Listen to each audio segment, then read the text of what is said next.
if you picture a road, a winding road, which is your roadmap to wherever it is you want to go, at the end is your compelling vision.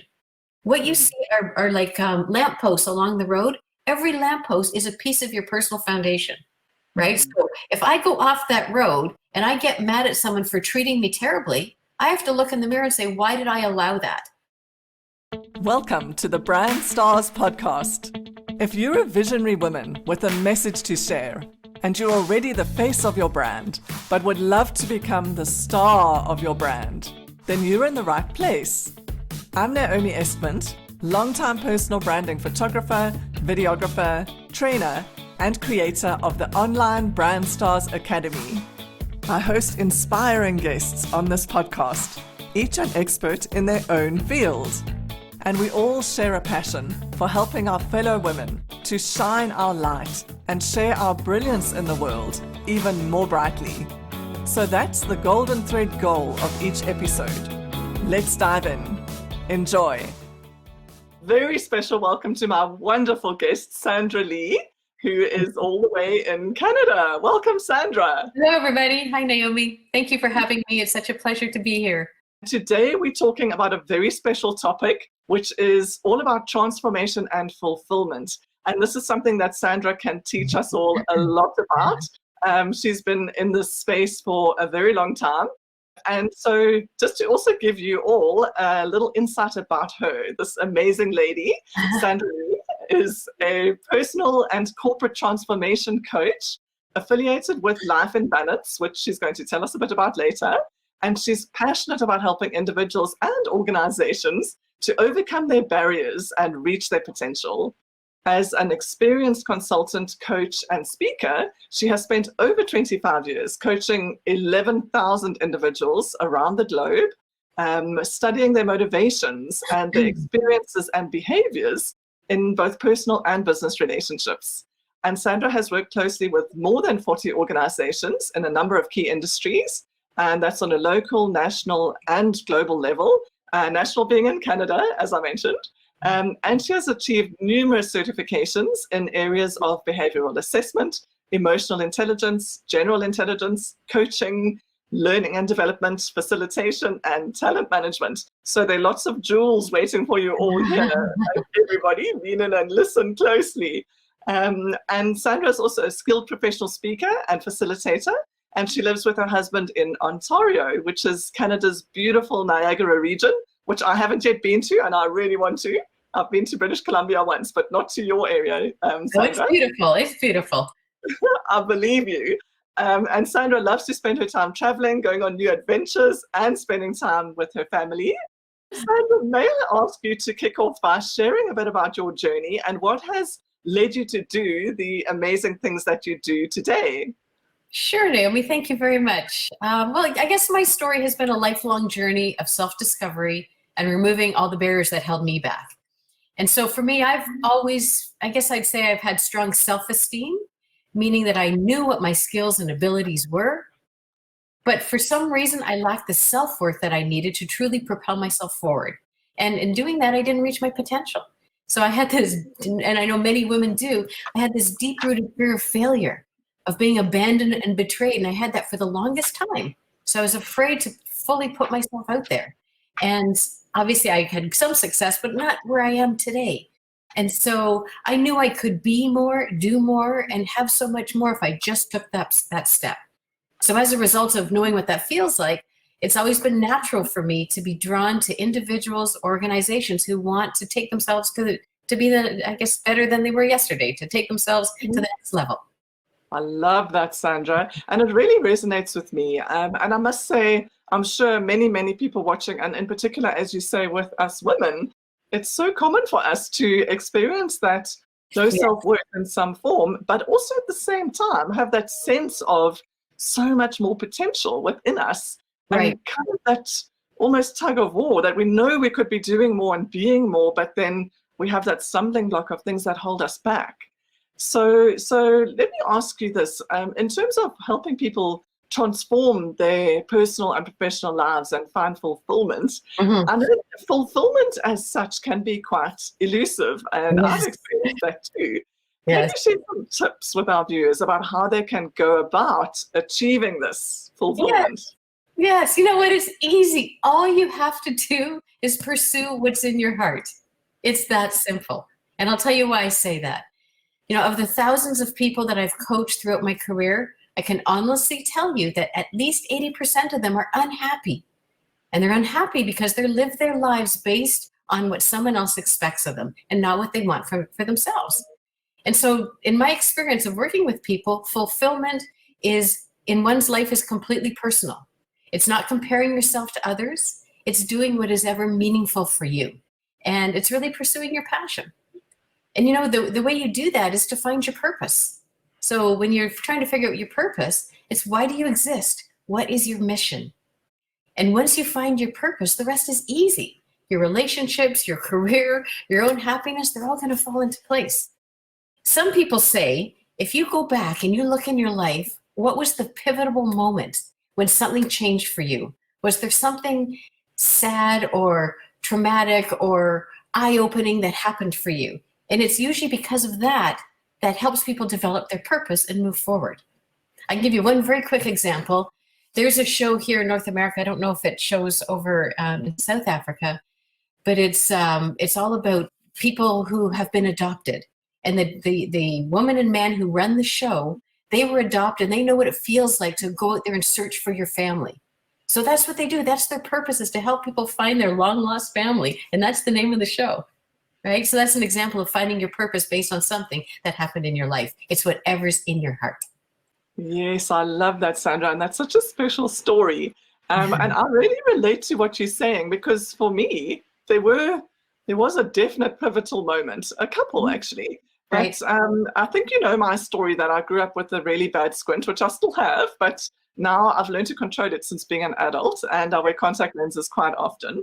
But growing up, it was very challenging for me, because I either would approach the world looking really geeky with my ugly glasses, because in the 60s and 70s there was no fashion hour for kids. That, or like with my freaky squint, which is extremely disconcerting if you see it full on. And so I hated the camera. And so for me, it was a journey to become confident on camera, and use it as a tool to really express myself in the world. And a trigger point that happened for me was when I was flipping through a women's magazine a couple of years ago. I think it was 2015 or 2016. And I saw an advert. It was a blank page with a little bar of soap, Dove soap in the middle, and one sentence that said, 4% of women worldwide consider themselves beautiful. And it was an absolute trigger moment for me, Sandra. It was like being hit in the heart. I was like, wow, I felt like that, my whole life growing up, but I felt totally alone in that. Right. I was in quite a small school, and I was the only girl in my class that wore glasses and that sort of thing. So I felt very alone. And when I saw the statistic, I was like, that's crazy. That doesn't make any sense. And it can change. And so let's do something about it.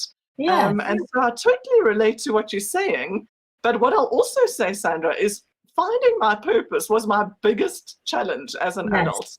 I actually had started on the path of photographing women in particular about 16 years ago. And that was organically through my stepdaughter, Terry Lee, who's beautiful. When she was 18, I wanted her to experience something that I hadn't had. So that began. And that was really the turning point for me when I started getting into the photography and video. But before that, from the age of kind of 20 through to 40, almost 40, I was so frustrated by knowing that there must be some bigger purpose, but not being able to find it. So I'd like to know if you have any little pointers for people who might be in that space, frustrated, like, how do I figure it out? Just to get them started on maybe a journaling exercise or something. Oh, here's Chantal. Hi, Chantal. Thank you for joining us. Exactly. To have you with us. Oh, there we go. Chantal is a communication specialist, Sandra, just so that you know. So she helps people tell their stories. So I'd love to just ask you if you have any advice on that point with regard to getting in touch with the purpose. Yes. Well, there's several exercises you can do. One of them is to go back and look at what's happened in your life. What was a turning point? What was something that was perhaps painful for you in your life? So in your case, when you couldn't really see and be out there, and I can see why you do the beautiful work that you do now, helping other people be seen, right? And you do that through the mediums of photography and video. And Naomi's amazing at it. When I was in Johannesburg, it was 4 years ago, wasn't it? I was so fortunate, and I just met this beautiful woman. I said, I got to get her to do a photo shoot for me because there's something magical about what you do. And so how do you figure that out? In my case, because I grew up with a fear of abandonment and betrayal of the people closest to me because of my upbringing, right? That was my catalyst and why I want people to know that they matter. My purpose on this earth is to help people know that they matter and help them show up and help them get the recognition and the visibility they deserve. And I do that through a different form. So if you want to figure out your purpose, you can go back and you can even start to write out every year of your life that you can remember.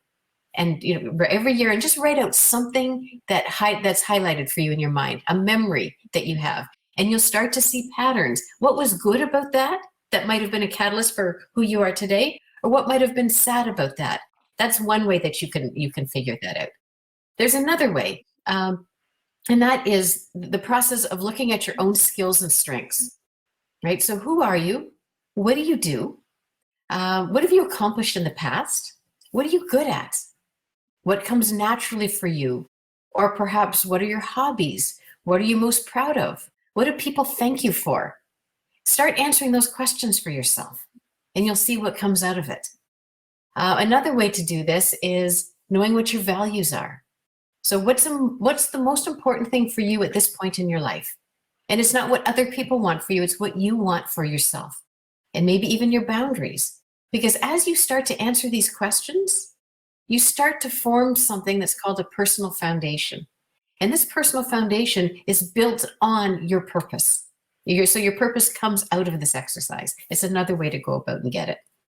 Oh, that's magic, Sandra. I was actually getting goosey as you were speaking there. I really was. And just the way that you said, and I could just feel it so authentically from you, that you want to help people know that they matter. And I just love that. And this actually came up in a conversation that I had quite recently on one of these live streams with Anjana, Lana, who's a happiness coach. Right. And she was saying this too. And in the process of the conversation, something triggered for me that I've actually spent so much of my life feeling that why I matter is in relation to other people.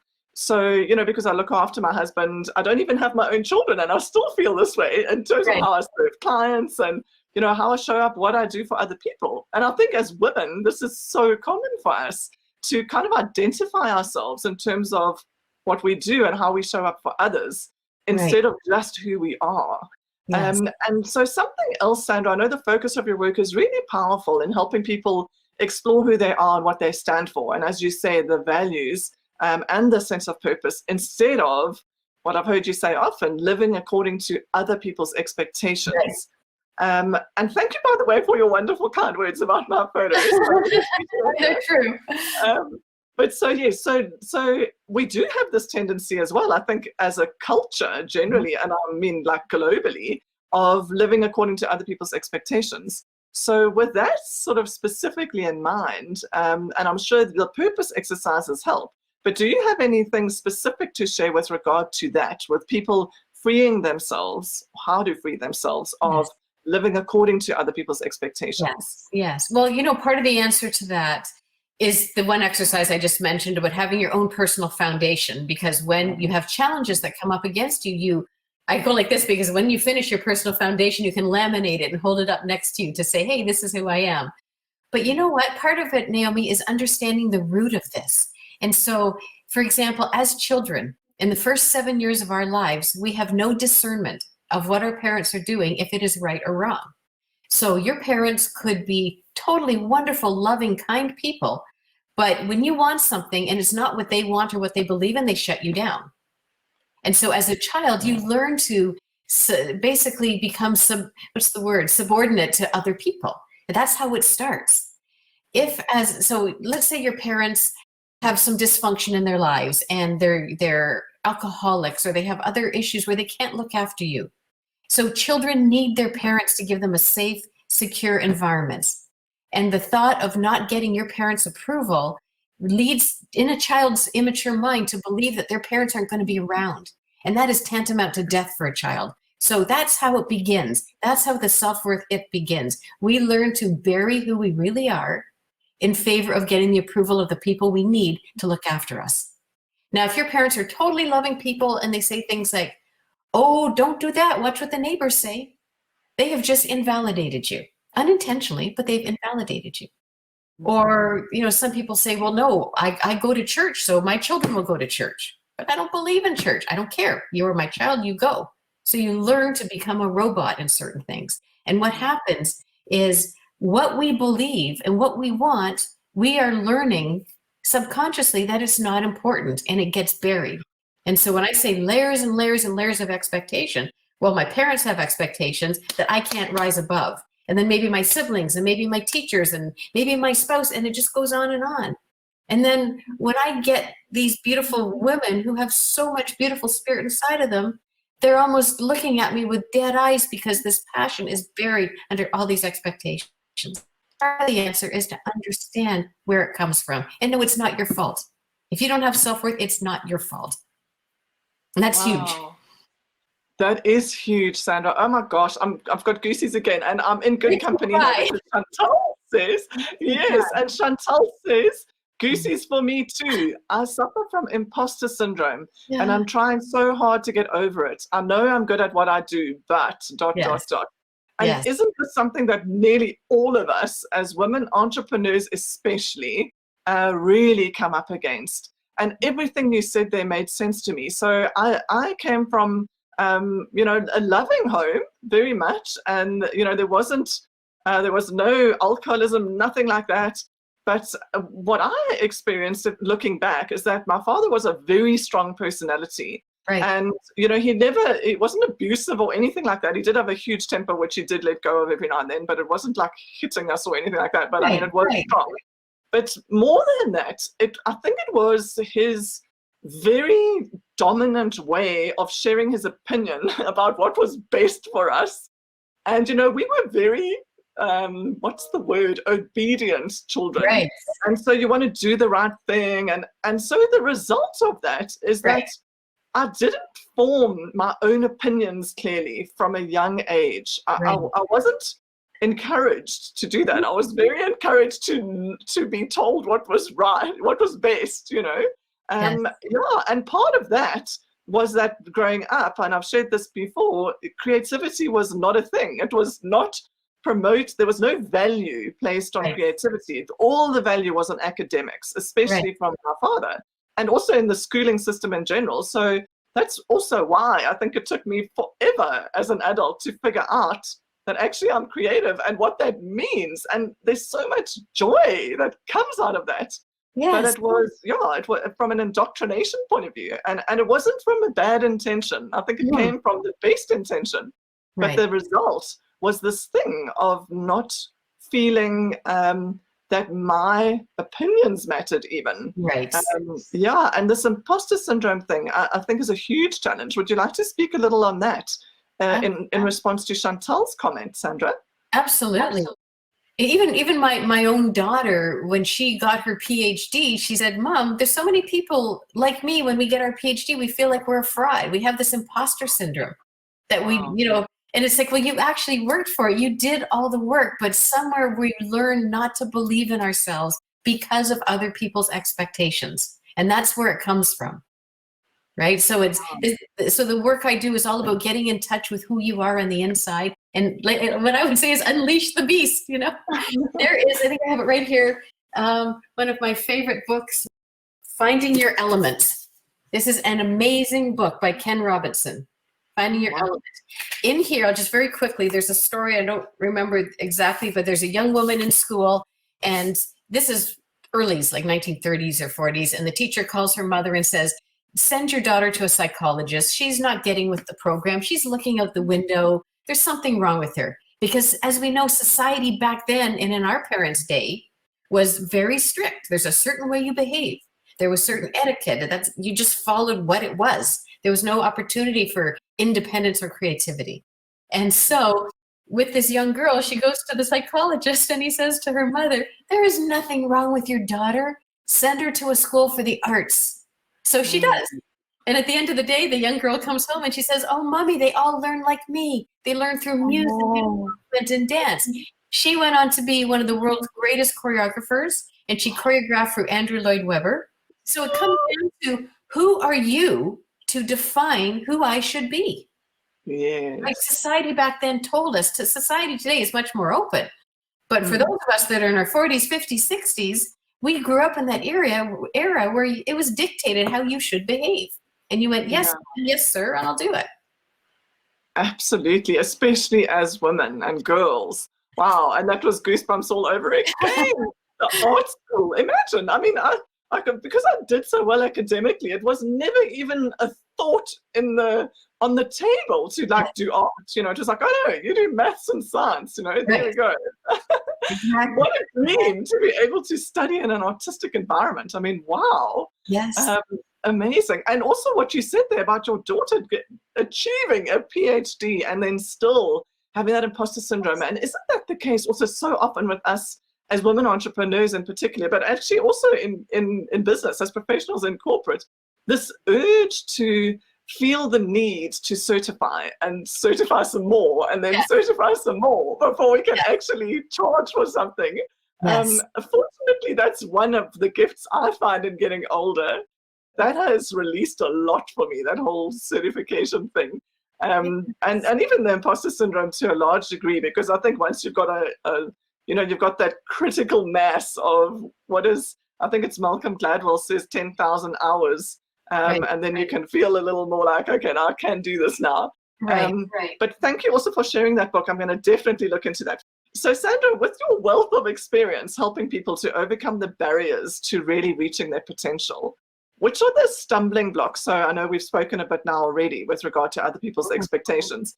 Are there other stumbling blocks that you typically see people face, and how can they best overcome those? Yes. A good question.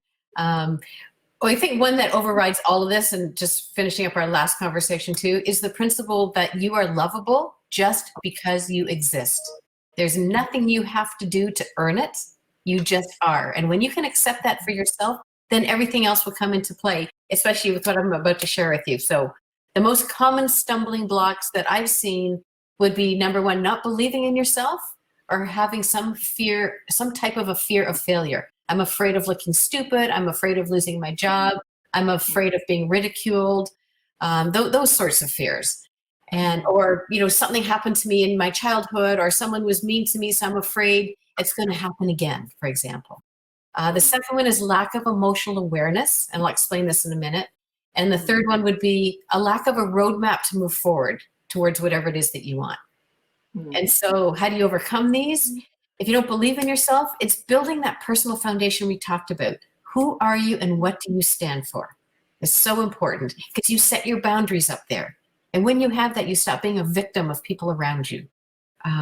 Understanding the root of your fears. If you've got emotional sort of, I guess the stumbling block being emotional management, perhaps is the best way to say it. If you understand the root of your fears and you recognize the patterns you have from the past, and find new ways of replacing the old messages you say to yourself.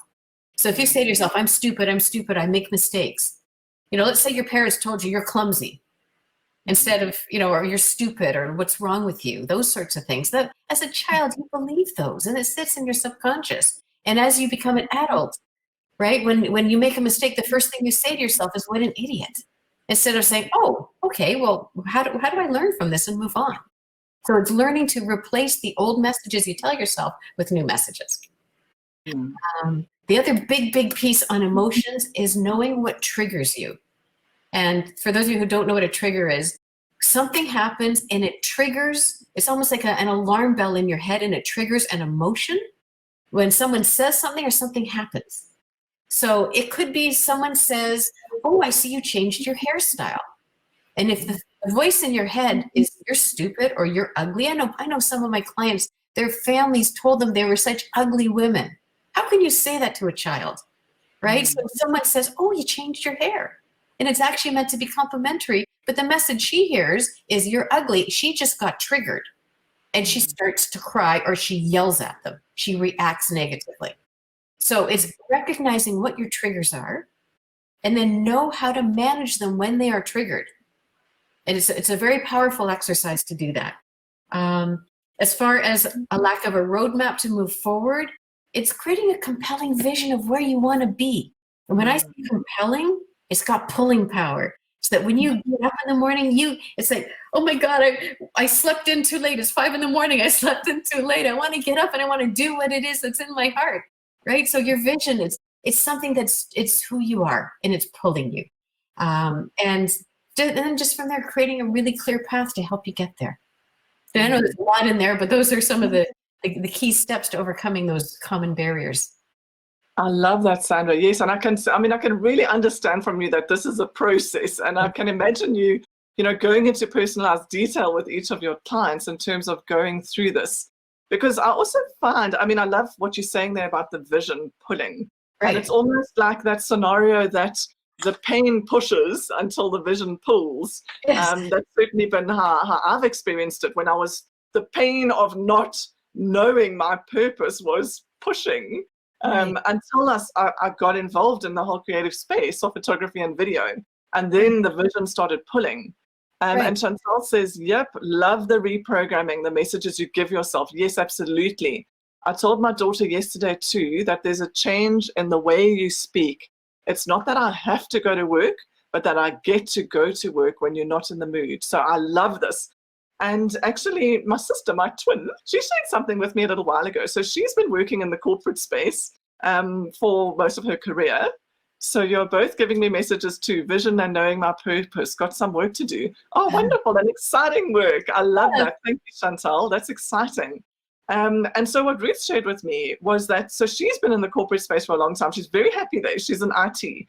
And she's really worked herself into a nice niche. She's highly skilled in her area. And what she said to me is she sees herself as how did she put it? Like a business of one, kind of consulting in a sense to her employer, even though she's employed. And I love that vision and that perspective, because when I worked in corporate for about 15 years, and I struggled with it at the time because I felt trapped in a sense. I didn't feel that I had made the choice in a way. I felt like I was doing it because of the money, and I lacked that sense of meaning. And I think whatever we're doing, wherever we are, if we can have that sense of meaning, and as Chantal says, the choice, feeling that I get to go to work, and also it's my choice to do this, and there's reasons why. And the same as an entrepreneur, because there will be challenging times. There are challenging times. We all know it's a roller coaster. Yes. So in those difficult times, that why, that sense of purpose is really what can drive you and help you through the dips. Naomi, can I add to that? My vision, because I had some challenging moments in my life. So my vision is to have, without sounding corny, but happiness in my life. So I'm 61 now. I want to be happy. I want to enjoy. No way! You can't be 61. And when I was in my 50s, I got divorced, and my friend said, "Oh my God, what are you doing? What are you doing? Why are you getting divorced? You're never going to find someone." I have the most wonderful man in my life, and we got married a year ago, right? And I was 59, or a year and a half. I'm 59 when I got married again, and he was in his 60s. And so my vision is that he and I, his name is Hub, short for Hubert, not just Hub for my hubby. Hub and I are traveling because we're world travelers. We love to travel. We're traveling, and I have enough business going on that I can afford to do that, and I'm helping thousands of women reach their potential. And I'm spending my downtime with my family.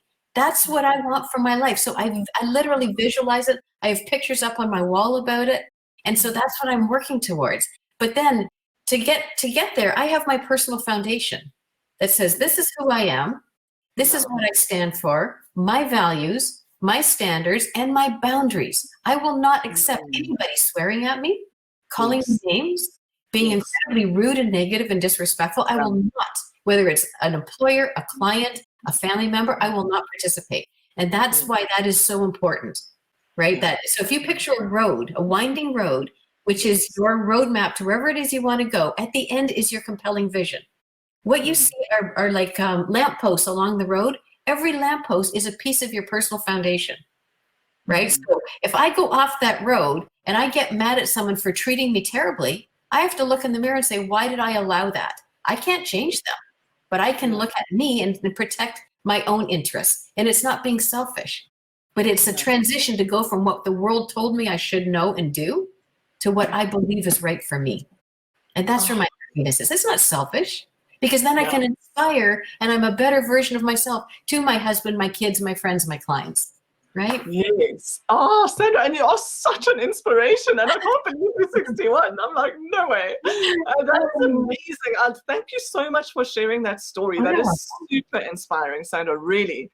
And I've followed the process because I've seen, you know, I think you'd already met your new husband when I met you, but yes, I think you had. But I followed the process of seeing you guys get married and get your new home, and it's so inspiring. And thank you for sharing that. And when you mentioned the lamppost, the other thing that popped into my mind as you were saying that is also our own thoughts that get in the way. When we have oh no, I mean, can I really do that kind of thought, you know, is my dream too big? Kind of, you know, whatever other self-sabotaging thought. Yeah. Yeah, it's never too big. It's never too big. If it's what's in your heart, you can do that. I think that it's a very small percentage, maybe 5 or 10% of the population that really does fulfill what's in their heart. And they're the ones that are successful because they just said, you know what, I'm going to do what I'm meant to be doing. I love that, Sandra. Thank you. And Chantal says, yes, yes, yes. Putting your boundaries in place is essential. So true. Yes. Sandra, you're such a living example of really manifesting your values and, you know, working through barriers and achieving such beautiful things in your life. And do you have any other stories to share with regard to, you know, client breakthroughs with regard to transforming their personal or their professional lives and finding fulfillment? Sure. I have one that I think is a common example, and one of my favorite examples. This is a client that I coached 20 years ago. Okay. And so for her, she was in a loveless marriage, and she was miserable. She wanted out. And through our good discussion, said, why are you still married, out of curiosity? And she said, oh my God, she says, my father, she says, you know, he would not support me divorcing. I said, why is that? And she says, well, you know, in our culture, she says, I'm Italian. I love Italian culture. It's one of my favorites, by the way. But she said, in my culture, we're Italian and we don't break up. We're just one big happy family. My religion, being Catholic, she says, doesn't support it. And my father said, you made a commitment and you see it through. But this woman was so unhappy, Naomi, she had a hard time even coming home. And she had 2 small children who were starting to act out at school. So through our work together, she did her personal foundation. And then she realized, oh my God, I am not being who I'm meant to be. I'm doing what everybody else wants me to do. And this lit a fire inside her. And she realized that at 34 years of age, she was stuck, as if she was a little girl still needing daddy's approval. That's the point that she came to. So long story short, she gathered up the courage and she went to see him. And I was nervous knowing that she was having that meeting. And when she finished, she called me right away. And again, I don't remember exactly what she said, but the essence of it was this: Dad, I love you. You raised me to be a good Catholic girl. I go to church. I'm a respectful woman. But I'm here to tell you something. And I really would love your support. And she said, I'm very unhappy in my life and I'm extremely unhappy in my marriage. We are not in love. We have no connection. She said, it's been like this for 10 years. And I have honored what you wanted. You, Mom, liked him so much. You wanted me to marry him. And I was kind of unsure. I'm not blaming you. It's me who did it. But she said, I am planning to separate from my husband and I would really appreciate your support. And she said, and if you can't do that, I understand. However, I do need to do this no matter what. And it's not a reflection of how I feel about you, but I need to do this for myself and for my children. And you know what? He didn't talk to her for months. But her mother, of course, would sneak phone calls and they'd talk all the time. But eventually he came around and they're fine now. And now, this is 20 years later, she's in a beautiful relationship. She posts wonderful pictures of them traveling and her children are adults. And you know what she did is she stood up for herself. She recognized who she was meant to be. And she role modeled better behavior for her children. Can you imagine her children growing up in a marriage like that, seeing a loveless marriage? They would probably end up with the same kind of marriage. I love that story. I was so proud of her. I love that story too. Wonderful, Sandra, and full credit to her and to you for helping her achieve that. There's one thing that I fundamentally really, really, truly believe, that if something is the best for me, it's going to be best for everyone around me. And I Yes. do believe that. So if we can, but I think sometimes the trick is to really tune in to what our soul is really saying. As you said earlier, rather than being, kind of, I don't want to use the word guided, but almost pushed around by other ideas and other people's expectations. And as you were speaking there, that story also really resonates with Glennon Doyle's most recent book, Untamed. I don't know Yes. if you've read that. And she was saying the same thing, that one of her trigger moments was when she realized she needed to follow her own, she didn't use these words, but follow her own North Star for the sake of her daughters in particular, her children. But it happened in relation with something that happened with one of her daughters. And she was like, you know what, I need to model being the woman that I would love for them to be able to be. Right. Yeah. And Chantal says, I love that story as well. We have the power to break the cycle of abuse, unhappiness, etc. Absolutely. Yes, we do. Yes, we Yeah. do. Much harder when it's been a cycle. I've just gone goosey all over again. Thank you, Chantal, for sharing that. Sorry, I was just reminded, Chantal, the movie The Joy Luck Club, about the 3 generations of Chinese women. It's a beautiful story, and it takes back 3 generations, and the first one, what they experienced in China, and how traumatic it was for these women, and how they had the courage to move on, but how that legacy got passed to the next generation, and then to the next generation, and how you break or don't break the cycle. It's a fascinating movie to illustrate. That movie gives me goosebumps. Wow. And you know what also gives me goosebumps? I'm looking at the time because I could talk to you forever. Yes. Is Lynn Twist's book, The Soul of Money. It's an incredible book. Okay, Chantal says, haven't seen that. I haven't either. I've made a note. We'll check it out. Yes. Lynn Twist's book, The Soul of Money, is phenomenal. And one of the stories is shattering. She speaks about generations. It's within an Indian community in India, small, I think it was a rural community, where girl children were killed at birth as a generational thing. And for the women that she met, so Lynn is now, I think she's in her 70s, so it was within the last 20, 30 years of her working experience anyway, so relatively recent. For the women to break that cycle was astonishingly difficult, but they did it. Yes. And phenomenal to be able to do that. I mean, incredible. It takes incredible strength, and it took group strength for them together. Yes. But so, Sandra, also on the topic of, women and women's strength and strength together, you've got some fabulous Facebook groups. So you've got Smart Ambitious Women, so I'm part of this, and also Sparks Unleashed. Yes. And may I ask you just to share, what was your inspiration for these 2 groups? Sure. And what are your objectives for them sure. going forward? Okay. Well, for the women, Smart Ambitious Women, I have coached many beautiful, brilliant, smart, ambitious women in leadership roles who on the outside, they look so successful. They've got these great jobs and they're in these power meetings, but they struggle with the lack of confidence, and it holds them back from reaching their potential. So the group Smart Ambitious Women is designed to help women in business to build their confidence so they can get the recognition and the visibility that they deserve, whether that's being more respected in their relationships, for example, acknowledgement at work for the work that they're doing for their own efforts, getting paid what they're worth is another one, or even having a role that reflects their abilities. So it's really helping women shine, and everything we've talked about, Naomi, today, it's breaking through all those barriers and being who you're meant to be. And it's targeted for women because and the other reason I say Smart Ambitious Women is I want to work with women who want to move forward, not people who say, it sounds nice, but I don't really want to do the work, right? I want to help people who really want to do it because they've got what it takes. All I do is just kind of give you a bit of a guide map. That's all that is. And then Sparks Unleashed, well, that's fun. This is all about romantic relationships, and I'll tell you quickly how it started. My husband Hub and I, when we were dating, we spent a week in Punta Cana in the Dominican Republic, and it was one of those hot, romantic, sexy vacations. And it's one of those ones where you kind of have the best sex ever. And we're in the airport, ready to go home, and he laughs. He says, you should write a book on how to turn a man on. And we just laughed. I said, let's start. So what we did is we actually started writing the concepts, and I went home and I storyboarded it. And out of that is this concept about sparks. And it's not about sex, but what it is I guess Sparks Unleashed as a group is about romantic relationships. So how do you have a fulfilling, passionate, romantic connection?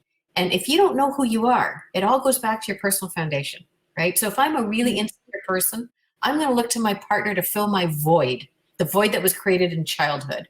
I need you to give me recognition. I need you to, help me validate myself and feel good about myself. And that is not a role for a romantic partner. That's a role for us to work on ourselves. So we talk about how to feel good about yourself. So we look at some of the fundamentals in that group, how to understand each other's perspective, how to deal with conflict. But then there's the part that lights the flame. And it's how to make your partner feel special, how to connect on a deeper level, how to build true intimacy, have sex appeal, turn up the heat. Things you can do to flirt with your partner. I'm 61 and I'm flirting. I'll send them dirty text messages. But whatever it is that you want to do, it's fun. Whatever is unique, and there's no right or wrong, it's whatever is unique to you and your partner. And be willing to have those conversations because it's fun. And that's what the two groups do. Amazing. I love them both, Sandra. I just love them. And I just want to smile every time when I think about this and see this. It makes me want to come on holiday with you guys. Yeah, we should actually do that. You and Dave and have a holiday. Yeah, I'm going to bring Dave.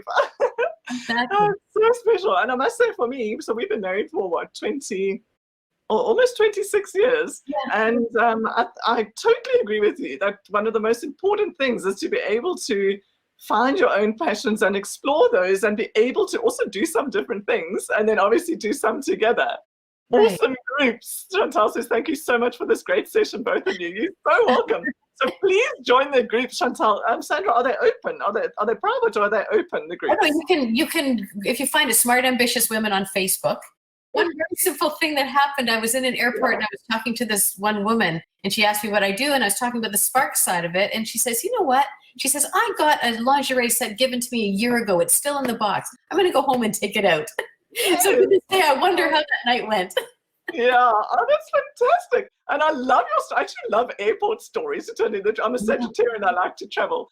And I love it that came up through your husband. I didn't know that. Yes. That's super fun. Yes. Yeah, that's amazing. Chantal says, yay. Yeah, no, this is very special. And so just to digress slightly for a minute, because I really want you to have time to share this with us too. I've heard you speak highly about life in balance. Yes. And so this is a global organization, as I understand, that you're affiliated with. And can you share a bit about that and what type of opportunities it offers to people globally? For sure. Yeah, I heard of Life in Balance, I guess, about 1.5 years, 2 years ago, and I was instantly attracted because it's an organization that is all about personal development. John Grant is the founder, and he's been building psychologically based programs for years, and it's for individuals or organizations. And they value science, research, evidence, so you know that the content is excellent. And so having gone through the program, one of the programs myself, I learned how to finally stop procrastinating in my life and the root of why I was procrastinating. And now I've been able to propel myself forward. It was a game changer. And the company has such core sound principles and they're in complete alignment with what I do. So I offer their programs in addition to my own. And one program, for example, just to give you an idea, it's called Mens Sana. It's a Latin term that means healthy mind. And not only does it show you how to achieve what you want and how to focus on what it is you want, but it shows you how to become more empowered and you're going to emerge from this pandemic much stronger, more resilient than you ever have. So think about, I just want to tell this very quickly. How would you like to find your passion, do what you love and live longer? And I'm not sure if any of you ladies have heard this, but there's an island in Japan. It's called Okinawa. And it's often referred to as the island of longevity. And the residents here have the highest life expectancies of anyone anywhere in the world because they do what they love and they lead a very, like a physically healthy lifestyle. And now there's a word called ikigai in Japanese, reason for being. It's actually made up of 2 words, iki meaning life and gai meaning value or worth. So it's the reason you get up in the morning. It's what makes your life worthwhile. And so the Mens Sana program starts with helping you define what is your ikigai, which is what's your purpose. And then it goes on to help you learn how to commit to it.